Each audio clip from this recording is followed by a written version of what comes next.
Good morning, Andy. Myself, Dr. Sripa Jayachandar, consultant Ayurvedic anorectal surgeon, Numa Piles Surgical Care Khammam, and the Anus and Rectum Clinic Hyderabad. ఈ రోజు మనం తీసుకోబోయే topic అంటే previous మనం దాని fistula అంటే ఏంటి, దానికి ట్రీట్మెంట్ మొడాలిటీస్ ఎట్లా ఉంటాయి, దాని యొక్క లాభాలు ఏంటి, క్షారసూత్ర ట్రీట్మెంట్ వల్ల అనేది మనం ప్రీవియస్ వీడియోలో చెప్పడం జరిగింది.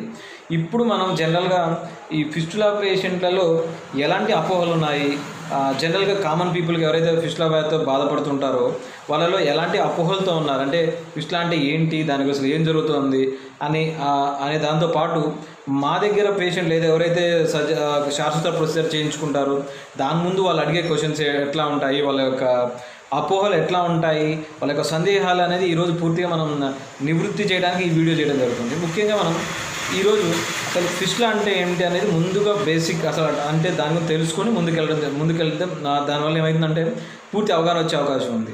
ముఖ్యంగా ఫిస్టులా అంటే ఏంటంటే ఇది మలద్వారం ఏదైతే పెద్ద పేగు చివరన వచ్చే వ్యాధిగా దీన్ని పరిగణించడం జరుగుతుంది. ముఖ్యంగా మనం ఏదైతే మల విసర్జన ప్రక్రియ సక్రమంగా జరగడానికి మలద్వారం దగ్గర కొన్ని గ్రంథులు ఉండడం జరుగుతుంది. దీన్ని యానల్ గ్లాండ్స్ అనడం కూడా జరుగుతుంది. ఇవేం చేస్తాయంటే జనరల్గా కొన్ని స్రావాలను రిలీజ్ చేయడం జరుగుతుంది. దీనివల్ల ఏమైందంటే మన మల విసర్జన ప్రక్రియ అనేది సాఫీగా రావడానికి సహాయపడుతుంది. ఎప్పుడైతే ఏదైతే మనం ప్రీవియస్ వీడియోలో చెప్పుకున్నట్టు ఫిస్టులా రావడానికి గల కారణాలు ఏవైతే బాగా దోహదపడతాయో ఆ యానల్ గ్లాండ్ అనేది ఏదైతే గ్రంథి ఇన్ఫెక్ట్ అయ్యి అక్కడ చీమగడ్డ తయారవుతుంది. ఆ చీమగడ్డ ఏం చేస్తుందంటే ఏదైతే చీమగడ్డ మొత్తం మలద్వారంలో స్ప్రెడ్ అవ్వడం కానీ ఒక దారి చేసుకొని మన బటక్స్ పక్కన అంటే పిరుదుల దగ్గర ఏమైందంటే ఒక చిన్న కురుపులాగా ఏర్పడి దాంట్లోంచి కంటిన్యూగా అనేది రక్తం కానీ రక్తంతో కూడిన చీము కానీ స్రవించడం జరుగుతుంది. దీన్ని ముఖ్యంగా ఫిస్టులా అనడం జరుగుతుంది. కొన్ని వాడుక భాషలో చూసుకుంటే మనం దీన్ని కొన్ని భగంధరం కానీ కొన్ని ప్రదేశాల్లో లూటి అంటం కూడా జరుగుతుంది. ఇది మనం ముఖ్యంగా బేసిక్గా ఫిస్టులా అంటే ఏంటి. ఇప్పుడు మనం పేషెంట్లో ఎలాంటి సందేహాలు ఉన్నాయని చూస్తే ఫస్ట్ పాయింట్, చాలామంది ప్రతిదీ పైల్స్ అనుకోవడం జరుగుతుంది. ముఖ్యంగా ఎక్కడైనా మలద్వారం దగ్గర రక్తం కనపడినా కానీ చీమ్ కనపడినా కానీ వాళ్ళు ఏం చేస్తూ ఉంటారంటే పైల్స్ అని భ్రమపడి ఏం చేస్తారంటే దగ్గరికి వెళ్ళిపోయి అదే మెడికల్ షాప్కి వెళ్ళిపోయో లేకపోతే తెలిసిన వాళ్ళ దగ్గర కనుక్కోనో వాళ్ళు వాడుతున్నారనో లేకపోతే వాళ్ళకి ఇదే సమస్య వచ్చిందని వాళ్ళు మందులు వాడుతున్నారో వాళ్ళ ప్రిస్క్రిప్షన్ తెచ్చుకొని వాడుకోవడం కానీ ఓవర్ ద కౌంటర్ అని సొంతంగా మెడికల్ షాప్కి పోయి మాకు పైల్స్ ఆయన మందులు తీసుకోవడం కానీ ఇట్లాంటివి చేస్తూ ఉంటారు. కానీ గుర్తుపెట్టుకోవాల్సింది ఏంటంటే మలద్వారం దగ్గర ఓన్లీ పైల్సే కాకుండా పైల్స్తో పాటు ఫిస్టులా అంటే ఏదైతే మనం చెప్పుకున్న భగంధరం కానీ లూటి కానీ దాంతోపాటు ఫిజర్ అనే ఒక స్టేజ్ ఒక కండిషన్ కూడా ఏదైతే మలద్వారానికి ఒక పుండు కానీ గాయం కావడం కానీ ఇంకా రకరకాలు ఉన్నాయి. పాలిప్స్ రావడం కానీ యానల్ పాలిప్స్ అంటూ ఉంటాము, కంజెంటల్ ఎనామలీస్ ఏమైనా కావచ్చు, లేకపోతే క్యాన్సరస్ గ్రోత్స్ ఏమైనా కావచ్చు, పాపిల్లలు కావచ్చు, చాలా కండిషన్స్ ఇక్కడ వచ్చే అవకాశం ఉంది. కాబట్టి ప్రతిదీ పైల్స్ అనుకోవడం మొత్తం పూర్తిగా భ్రమే అవుతుంది. అంటే ఈ ఏదైతే పూర్తిగా నివృత్తి కావాలంటే అది మనకు వచ్చిన వ్యాధి ఏంటంటే డాక్టర్ దగ్గరికి వెళ్ళి ఎగ్జామినేషన్ చేయించుకుంటే వాళ్ళకి పైల్స్ ఉందా. కొంతమంది మేము జనరల్గా చూస్తూ ఉంటాము పైల్స్ అని చెప్పి కొన్ని సంవత్సరాలు మందులు వాడుతూ ఉంటారు ఈ ఫిస్టులా పేషెంట్స్. దీనివల్ల ఏమైందంటే సడన్గా బాగా సెప్సిస్లో పోయి అంటే బాగా చలి జ్వరం వచ్చేసి చీమగడ్డ లోపలికి వెళ్ళిపోయి వాళ్ళు సీరియస్ కాంప్లికేషన్స్ వచ్చిన మన దగ్గరకు వచ్చినప్పుడు వాళ్ళు ఎగ్జామినేషన్ చేస్తే మీకు ఫిస్టులా ఉందంటే సార్ మాకు పైల్స్ కదా మాకు ఉన్నది ఫిస్టులా అంటున్నారు ఏంటని అనడం జరుగుతుంది. కాబట్టి ఏదైనా ఇట్లాంటి సమస్య వచ్చినప్పుడు ప్రాపర్ ఎగ్జామినేషన్ చేయించుకుంటే అది పైల్స్ ఫిస్టులా ఫిజర్ అని తెలుసుకోవడం జరుగుతుంది. ట్రీట్మెంట్ కూడా ఈజీ అవుతుంది. దాంతోపాటు కాంప్లికేషన్స్ ఏవైతే మనం ఏదైతే అనుకున్నామో చీమగడ్డ లోపలికి వెళ్ళడం కానీ లేకపోతే విపరీతమైన చలి జ్వరం పేషెంట్ సెప్సిస్ అనే కండిషన్లోకి వెళ్ళడం వాటి నుంచి బయటపడవచ్చు. ఇది జనరల్గా మనం ప్రతిదీ పైల్స్ అనుకోవడం అనేది మనం జనరల్గా చూడడం జరుగుతుంది. దాంతోపాటు యాంటీబయాటిక్స్ పెయిన్ కిల్లర్స్ తగ్గుతాయని చాలామంది పేషెంట్లు ఎక్కువ మంది అడిగే క్వశ్చన్ ఇది. ఏదైతే మనం ఫిస్టులా ఎగ్జామినేషన్ చేసిన తర్వాత స్కాన్ తీసుకున్న తర్వాత మీకు ఈ క్షారసూత్ర ప్రొసీజర్ చేయాలన్నప్పుడు వాళ్ళు ఫస్ట్ అడిగే క్వశ్చన్ సార్ మందులతో తగ్గదా, చాలామంది యాంటీబయాటిక్స్ వాడితే పెయిన్ కిల్లర్ ఏదైనా వేసుకొని తగ్గుతుందా అని చెప్తున్నారు కదా, మీరు క్షారసూత్ర ప్రొసీజర్ అంటున్నారు ఏంటి, ఇంతకాలం పడుతుందా అని మళ్ళీ మనకి క్వశ్చన్ అయితే జరుగుతుంది. ముఖ్యంగా గుర్తుపెట్టుకోవాల్సిన విషయం ఏంటంటే ఫిస్టులా అనేది మందులతో తగ్గేది కాదు. ఇది ఓన్లీ క్షారసూత్ర ప్రొసీజర్ ద్వారా కరెక్షన్ చేయాల్సిన పద్ధతి మాత్రమే అని మొట్టమొదటి మీరు గుర్తుపెట్టుకోవాల్సిన విషయం ఇది. దాంతోపాటు ఈ యాంటీబయాటిక్స్ పెయిన్ కిల్లర్స్ వల్ల ఏమవుతుందంటే చాలామంది చీమగడ్డ కనపడగానే లేకపోతే చీమ్ రాగానే చేస్తారంటే లోకల్గా తీసుకుని యాంటీబయాటిక్స్ పెయిన్ కిల్లర్స్ వాడుతూ ఉంటారు. దానివల్ల ఏమవుతుందంటే వాళ్ళకి కొంత మేరకు టెంపరీ రిలీఫ్ ఇచ్చినా కానీ ఏదైతే మనకి అసలు ఫిస్టులా రావడానికి గల కారణమైన లోపల ఇన్ఫెక్షన్ పాయింట్ దాని ఇంటర్నల్ ఓపెనింగ్ అంటుంటాము, క్రిప్ట్ ఇన్ఫెక్టెడ్ క్రిప్ట్ అంటుంటాం.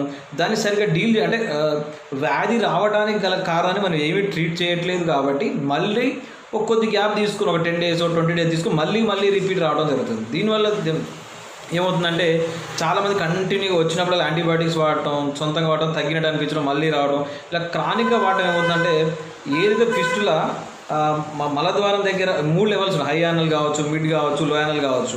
ఇదేం చేస్తుంది కంటిన్యూగా ఒక స్టేజ్ నుంచి వెళ్తూ ఇంకో స్టేజ్ నుంచి వెళ్తూ లేకపోతే ఇంకో ఫిస్ట్లో ఇంకో దగ్గర ఓపెన్ అవ్వడం, ఇలాంటి సీరియస్ కాంప్లికేషన్స్ రావడం జరుగుతుంది. కాబట్టి యాంటీబయాటిక్స్ పెయిన్ కిల్లర్స్ ఎప్పుడు ఉపయోగపడతాయంటే పేషెంట్కి ఏదైనా సెప్సిస్ ఉన్నప్పుడు కానీ లేకపోతే కొద్దిగా ఆ ఇన్ఫెక్షన్ కొద్ది రేట్ని తగ్గడానికి ఉపయోగపడుతుంది కానీ ఫిస్టులని ఎలాంటి క్యూర్ చేయడానికి ఉపయోగపడదు. ఇది ప్రొఫిలాక్సిస్ అంటే షార్ప్స్లో ప్రొసీజర్ ముందు చేయడానికి ముందు కానీ తర్వాత చేసినప్పుడు కానీ ఏదైనా పోస్ట్ ఆప్లో ఒక 5 days వాడిపించడం జరుగుతుంది. అంతేకాని ఇది యాంటీబయాటిక్స్ పెయిన్ కిల్లర్స్ కానీ ఈ ఫిస్టులని ఏమాత్రం తగ్గించడం జరగదు. ఎందుకంటే మనం ఫిస్టుల కారణమైన ఇన్ఫెక్టెడ్ పాయింట్ని ఎప్పుడు డీల్ చేయమో దాని ట్రాక్ని డీల్ చేయం కాబట్టి ఫిస్టులా అనేది తగ్గడం జరగదు. కాబట్టి ఇక్కడ గుర్తుపెట్టుకోవాల్సింది ఏంటంటే ఫిస్టులా పేషెంట్స్ ముఖ్యంగా బగంతరంగా లూటీ కానీ ఇది సమస్య ఉన్న వాళ్ళు అనవసరమైన కాలయాపన యాంటీబయాటిక్స్ వాడుతూ, సొంతంగా వాడుతూ, పెయిన్ కిల్లర్స్ వాడుతూ అనవసర కాలయాపన చేస్తూ ఒక స్టేజ్లో ఉన్న డిస్ని ఒక స్టేజ్లో ఉన్న వ్యాధి ఇంకొక స్టేజ్లోకి తీసుకుపోవడం ఎట్టి పరిస్థితిలో చేయకపోవడం మంచిది. ఓకేనా? దీన్ని బట్టి ఏమవుతుందంటే యాంటీబయాటిక్స్ పెయిన్ కిల్లర్స్ ఏమాత్రం ఈ ఫిస్టులని తగ్గించడంలో సహాయపడవు అనేది మనకి క్లియర్ కట్గా అర్థం అవ్వడం జరుగుతుంది. దాంతోపాటు చాలామంది క్షారసూత్ర ద్వారా మల విసర్జన ప్రక్రియ సక్రమంగా ఉంటుందా లేకపోతే ఏమన్నా ఇన్కాంటినెన్స్ అంటే మల విసర్జన మీద పట్టుకోల్పోయే ఛాన్స్ ఉందని చాలామంది అడగడం జరుగుతుంది. ముఖ్యంగా గుర్తుపెట్టుకోవాల్సిందంటే మల విసర్జన మీద ఏ మాత్రం ప్రభావం చూపని ఏకైక ట్రీట్మెంట్ అంటే క్షారసూత్రగా చెప్పడం జరుగుతుంది. ఎందుకంటే మనం కొన్ని ట్రాన్స్పెంక్టివ్ ఫిస్టులాలు కావచ్చు, ఏది ఇంటర్స్పెంక్టివ్ ఏ ఫిస్టులానైనా కానీ ఇతరత్ర ఆపరేషన్ పద్ధతుల ద్వారా ఏమవుతుందంటే స్పింక్టర్ని కట్ చేయడం జరుగుతుంది. దానివల్ల ఏమైందంటే స్పింక్టర్ అనేది మనం ఫీకల్ అంటే మల విసర్జనని కంట్రోల్లో ఉంచే స్పింక్టర్స్ ఉంటాయన్నట్టు. ఎక్స్టర్నల్ స్పింక్టర్ కావచ్చు, ఇంటర్నల్ స్పింక్టర్ కావచ్చు, 2 కండరాలు ఉంటాయి. ఆ కండరాలు డ్యామేజ్ అయితే ఏమైందంటే ఫ్యూచర్లో మనకి గ్యాస్ లీక్ అవడం కానీ, మలం అనేది తెలియకుండా పడిపోవడం కానీ, ముఖ్యమైన సీరియస్ కాంప్లికేషన్ వచ్చే అవకాశం ఉంది. కాబట్టి సర్జరీ అనేది ఇందులో సక్సెస్ అనేది ఏమాత్రం ఇవ్వడం జరగదు. 100 మందిలో 60-70 మళ్ళీ రికరెన్స్ వచ్చే ఛాన్సెస్ ఉన్నాయి. ఎందుకంటే ఇక్కడ మేజర్ మన ఇంటర్నల్ ఓపెనింగ్ ఏదైందో ఇన్ఫెక్టెడ్ ట్రిప్ని డీల్ చేయడం సరిగా జరగదు. దాంతోపాటు ఏదైతే స్పింక్టర్స్ ఉంటాయో వాటిని డ్యామేజ్ అవ్వడం వల్ల పేషెంట్కి సీరియస్ కాంప్లికేషన్స్ వచ్చే అవకాశాలు ఉంటాయి. కాబట్టి ఈ క్షారసూత్రం వల్ల ముఖ్యమైన లాభం ఏంటంటే ఈ స్పింక్టర్ డ్యామేజ్ అనేది జరగదు. స్పింక్టర్స్ విడిపోవడం అంటే మా కండరాలు విడిపోవడం జరగదు, కాంటాక్ట్లు ఉంటాయి. కాబట్టి పేషెంట్కి ఎటువంటి కాంప్లికేషన్స్ రావు. కాబట్టి క్షారసూత్ర అనేది ఏకైక చికిత్సా మార్గం ఫిస్టులా అనేది చెప్పడం జరుగుతుంది. దాంతోపాటు తర్వాత పేషెంట్లు అడిగే ఇంకో క్వశ్చన్ ఏంటంటే క్షారసూత్ర ఇది మనం ఇంతకుముందు చెప్పుకున్నట్టు క్షారసూత్ర పద్ధతిలో ఫిస్టులా ట్రీట్మెంట్ చేసుకోవడం కలిగే లాభాలు ముఖ్యంగా చెప్పాలంటే ఇది డే కేర్ ప్రొసీజర్. అంటే పేషెంట్ ఈరోజు మనం 6 o'clock చేసామంటే ఎర్లీ మార్నింగ్, ఈవినింగ్ 3:30-4 కల్లా పంపించడం జరుగుతుంది. అంటే హాస్పిటల్లో ఉండాల్సిన అవసరం ఉండదు, అనవసరమైన కుట్లు కోతలు ఉండవు. దాంతోపాటు విపరీతమైన బ్లీడింగ్ ఎక్కువ అవ్వడం అలాంటి అవకాశం ఎక్కువ ఉండదు. కాబట్టి ఏంటంటే పేషెంట్లు మనం ఈరోజు వాళ్ళకి ఏదైతే ట్రీట్మెంట్ చేస్తాం వాళ్ళ లైఫ్ స్టైల్ మార్చుకోవాల్సిన పెద్దగా ఉండదు. జస్ట్ వాళ్ళ రొటీన్ వర్క్ చేసుకుంటూ వారానికి ఒకసారి ఏదైతే మనం ఫిస్టులా దాంట్లో క్షారసూత్ర వేస్తామో దానికి వారానికి ఒకసారి మార్చుకోవడానికి ఏదైతే అది పాతది క్షారసూత్ర తీసి అంటే మెడికేటెడ్ ఆల్కలైన్ సైడ్ అని ఏదైతే ఉంటుందో అది తీసేసి కొత్తది మార్చుకోవడానికి వీక్లీ ఒకసారి వస్తే సరిపోతుంది. కాబట్టి పేషెంట్కి వాళ్ళ పనులు చేసుకుంటూ ట్రీట్మెంట్ కంటిన్యూ చేయొచ్చు అన్నట్టు. కాబట్టి ముఖ్యమైన లాభం మేము ఇంతకుముందు చెప్పుకున్నట్టు ఫీకల్ ఇన్కాంటినెన్స్ అంటే మలం మీద పట్టుకోల్పోవడం ఉండదు, అదొకటి.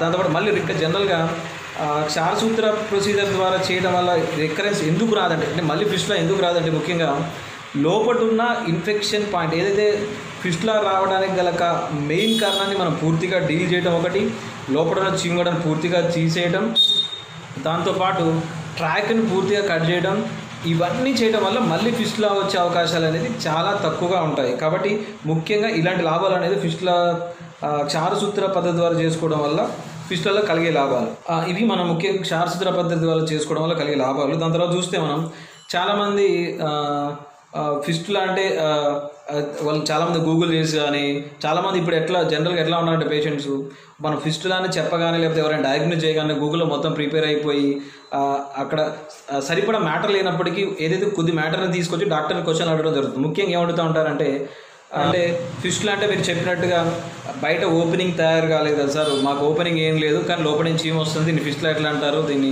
అది యాంటీబయాటిక్స్ వాడితే సరిపోతుంది అని అడుగుతూ ఉంటారు. కానీ కొన్ని ఇక్కడ స్పెసిఫిక్ కండిషన్స్ ఉంటాయి. బ్లైండ్ ఫిస్టులాస్ అంటారు దీన్ని. ఏదైతే లోపల ఇన్ఫెక్షన్ జమ అవుతుంది, ఇంటర్లో ఓపెనింగ్ తయారవుతుంది, కానీ లోపల చీము కూడా స్ప్రెడ్ అవుతూ బయటకు అనేది ఓపెనింగ్ రావడానికి కొద్దిగా టైం పడుతుంది. కానీ పేషెంట్ మాత్రం చీము మల ద్వారా నుంచి వస్తుంది కాబట్టి ఈ కండిషన్లో ఏం చేయాలంటే లోపల ఇంటర్నల్ ఓపెనింగ్ ఎట్లా ఇన్ఫెక్షన్ పైన మేనేజ్ చేయాలి కాబట్టి దాన్ని ఏం చేస్తామంటే ఆర్టిఫిషియల్ ఓపెనింగ్ క్రియేట్ చేసి, అంటే ఎక్స్టర్నల్ ఓపెనింగ్ తయారు కాలేదు కాబట్టి దాన్ని ఆర్టిఫిషియల్ ఓపెనింగ్ అంటే ట్రాక్ అన్నీ ఉంటాయి, బట్ కానీ ఎక్స్టర్నల్ ఓపెనింగ్ ఒకటి ఈ కండిషన్లో తయారు కాదు. దీన్ని బ్లైండ్ ఫిస్టులా అని కొన్ని కండిషన్లో చూస్తూ ఉంటాం. అప్పుడు ఏం చేయాలంటే మనం అంటే లోపల నుంచి వెళ్ళి ఆర్టిఫిషియల్ ఓపెనింగ్ తయారు చేసి అక్కడి నుంచి డ్రైనేజ్ కోసం, అంటే చీము రావడానికి చీము లోపల పైకి వెళ్ళకుండా లోపల లేకపోతే ఫిస్టులా కారణం ఇన్ఫెక్షన్ పాయింట్ని డీల్ చేయడం కానీ, కాబట్టి ఆర్టిఫిషియల్ ఓపెనింగ్ క్రియేట్ చేసి ఏం చేస్తాం అంటే అక్కడ క్షారసూత్రం వేయడం జరుగుతుంది. కాబట్టి ప్రతి ఫిస్టులాలో కూడా బయట కనపడేలా ఓపెనింగ్ కనపడేలా రూల్ ఏమి ఉండదు. కొన్ని అర్షోపగంతులు ఉంటాయి. అంటే ఫిస్టులాస్ అంటే మలద్వార దగ్గర ఒక గాయం అయ్యి అదే చీలికలాగా ఏర్పడి అక్కడ అది ఏదైతే మల విసర్జనప్పుడు మలం ద్వారా వచ్చే పార్టికల్స్ అక్కడ జమ అయ్యి అది ఇన్ఫెక్షన్ అయ్యి ఫిస్టులా తయారవడం జరుగుతుంది. అక్కడ కూడా బయటకు ఏం ఓపెనింగ్ కనిపించదు, బట్ కానీ పేషెంట్ మాత్రం చీము రావడం కానీ ఇతరత్ర లక్షణాలు కనిపిస్తూ ఉంటాయి. కాబట్టి గుర్తుపెట్టుకోవాల్సింది ఏంటంటే ప్రతి ఫిస్టులాలో కూడా బయట ఒక రంధ్రం ఏర్పడడం కానీ ఇట్లాంటి జరగాల్సిన కండిషన్ ఏం లేదు. కొన్ని స్పెసిఫిక్ ఫిస్టులాలో ఎగ్జామినేషన్ చేసినప్పుడు ఇంటర్లోపల లోపల ఇన్ఫెక్షన్ పాయింట్ గుర్తించడం, ఇలాంటి కండిషన్లో కూడా మనం ఇంటర్వెన్షన్ చేయాల్సి వస్తుంది. కాబట్టి ముఖ్యంగా గుర్తుపెట్టుకోవాల్సిన విషయం ఇది. అన్ని ఫిస్టులాలో మలద్వారం ప్రకారం చీముగా కురుపు కానీ లేదా ఇది ఉండాల్సిన అవసరం లేదు. ముఖ్యంగా ఇది గుర్తుపెట్టుకోవాల్సి వస్తుంది. దాని తర్వాత క్షారసూత్ర ట్రీట్మెంట్ చాలా కాలం పడుతుందని చాలామంది అడుగుతుంటారు. క్షారసూత్ర ప్రొసీజర్ అనేది టైం టేకన్ ప్రొసీజర్ అని చాలామంది ఉంటారు. కానీ ఇది చేసే ప్రక్రియ ఏంటంటే పూర్తిగా ట్రాక్ని కట్ చేస్తూ ఉంటారు కాబట్టి చేస్తూ ఉండాలి. లోపల చీముని పూర్తిగా డ్రైన్ చేయాలి, లోపల ఇంటర్నల్ ఓపెనింగ్ని కూడా పూర్తిగా డీల్ చేయాలి. కాబట్టి కొంత సమయం పడుతుంది.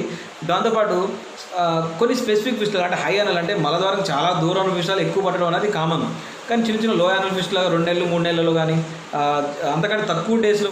ఇంకో విషయం, చాలామంది ఫిస్టులలో ఏమైనా ఆయింట్మెంట్స్ పెడితే కానీ లేకపోతే ఏమైనా జెల్ అప్లికేషన్స్ వల్ల కానీ తగ్గుతుందా అని అడుగుతుంటారు. కాబట్టి మనం ఏదైతే చెప్పుకున్నామో దానికి కారణమైన పాయింట్ రూట్ చేయకుండా బయట ఏ అప్లై చేసినా కానీ ఏ ఆయింట్మెంట్ అప్లై చేసినా కానీ ఫిస్టులా తగ్గేది కాదు. దానికి శాశ్వత ఇంటర్వెన్షన్ అనేది 100% అవసరం. అట్లా అయితేనే ఫిస్టులని మన రికరెన్స్ రాకుండా, అంటే మళ్ళీ రాకుండా మ్యాక్సిమం ఈ క్షారసూత్ర పద్ధతి ద్వారా, అంటే ఈ స్పింక్టర్ డ్యామేజ్ లేకుండా కానీ మళ్ళీ రాకుండా కానీ ఆ ఇన్ఫెక్షన్ ఏదైతే చీముగడ్డ కానీ పూర్తిగా తీసేయడం వల్ల కానీ మళ్ళీ రాకుండా అనేది ఈ క్షారసూత్ర పద్ధతి ద్వారా ఫిస్టులను ట్రీట్ చేయడం జరుగుతుంది. దాంతోపాటు ముఖ్యంగా ఇంకొక పాయింట్ తీసుకుంటే చాలామంది క్షారసూత్ర వల్ల పెయిన్ ఎక్కువ ఉంటుంది అని మనకి పెయిన్ ఉంటుంది సార్ అని చెప్పడం జరుగుతుంది. పెయిన్ ఉంటుంది కదా అని అడగడం జరుగుతుంది. కానీ ఇక్కడ ముఖ్యంగా గుర్తుపెట్టుకోవాలంటే అది పేషెంట్కి పెయిన్ అనేది బేరబుల్ పెయినే ఉంటుంది. అంటే ఏదైతే ట్రాక్ని కట్ చేసే పద్ధతిలో కొద్దిగా పెయిన్ ఉంటుంది. అక్కడ మనం క్షారసూత్రం మార్చిన 2-3 డేస్ ఉంటుంది. తర్వాత 4th డే నుంచి ఆటోమేటిక్గా వాళ్ళ రొటీన్ వర్క్స్ కానీ చేసుకోవడం జరుగుతుంది. కాబట్టి విపరీతమైన పెయిన్ అనేది ఉండదు. ఆ కటింగ్ అప్పుడు మాత్రమే కొద్దిపాటి పెయిన్ ఉంటుంది. ఇది అందరు ఫిస్టులా పేషెంట్లో ఉంటుంది. కాబట్టి మనం దీని గురించి ఎక్కువ ఆలోచించి భయపడాల్సిన అవసరం ఏమాత్రం కానీ ఈ క్షారసూత్ర పద్ధతి వల్ల ఉండదు.